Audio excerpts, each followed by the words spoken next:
আর কিছুদিন ২০২৫ শেষ হয়ে যাবে। এই বছরটা তোমাকে কি দিল আর কি কেড়ে নিল সেটা নিয়ে আজ কথা বলবো না। আজ একটা কঠিন প্রশ্ন করব। তুমি কি ২০২৫-এর মতোই মানুষ হয়ে ২০২৬-এ ঢুকতে চাও?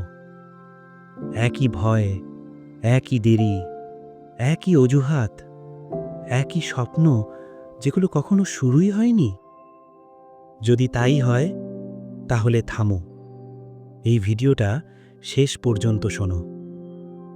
কারণ ডক্টর এপিজে আব্দুল কালাম স্যারের কথাগুলো ২০২৬-এ তোমার জীবন বদলে দিতে পারে।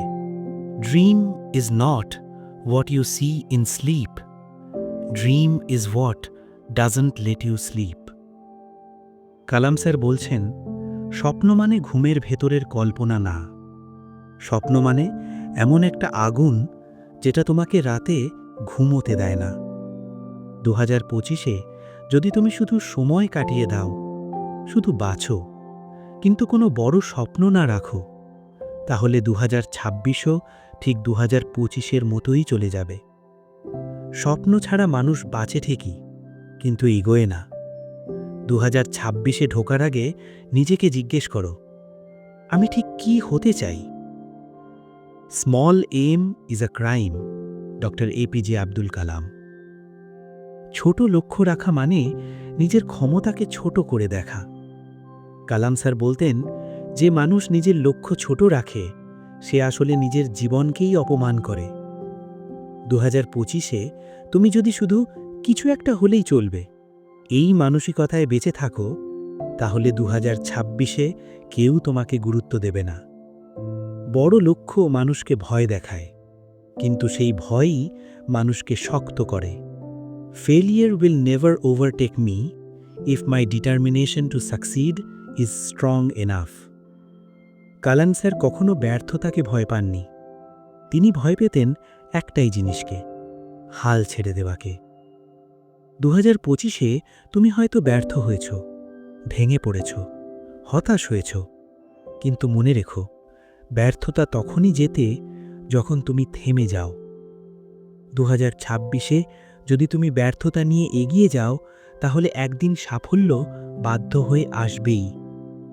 Thinking should become your capital asset, doctor APJ Abdul Kalam. ২০২৬-এ সবচেয়ে দামি জিনিস হবে না টাকা, হবে না ডিগ্রি, হবে না পরিচয়।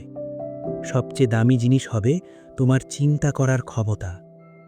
যে মানুষ সমস্যার সমাধান ভাবতে পারে সে কখনো বেকার থাকে না।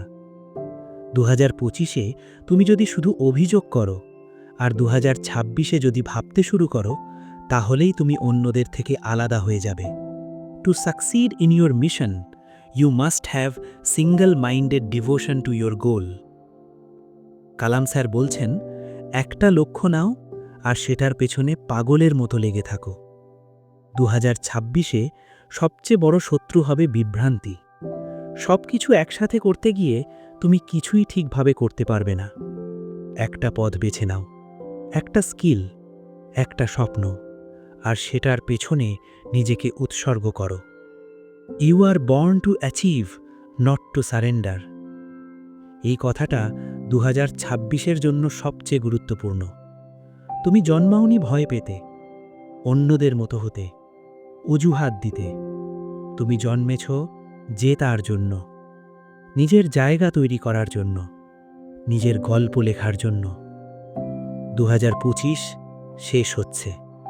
এই বছরটা যেমনই হোক, ২০২৬ তোমাকে নতুন সুযোগ দিচ্ছে। ২০২৫ চলে যাচ্ছে, আর ওটা আর ফিরবে না। কিন্তু ২০২৬ দরজায় দাঁড়িয়ে আছে। প্রশ্ন একটাই, তুমি কি আগের মানুষ হয়েই ঢুকবে নাকি নতুন মানুষ হয়ে? আজ সিদ্ধান্ত নাও, আজ প্রতিজ্ঞা করো। কারণ সময় বদলায় না, মানুষ বদলায়। ২০২৫ এখানেই শেষ, ২০২৬ এখন দরজায় দাঁড়িয়ে। এই মুহূর্তটা আর ফিরবে না।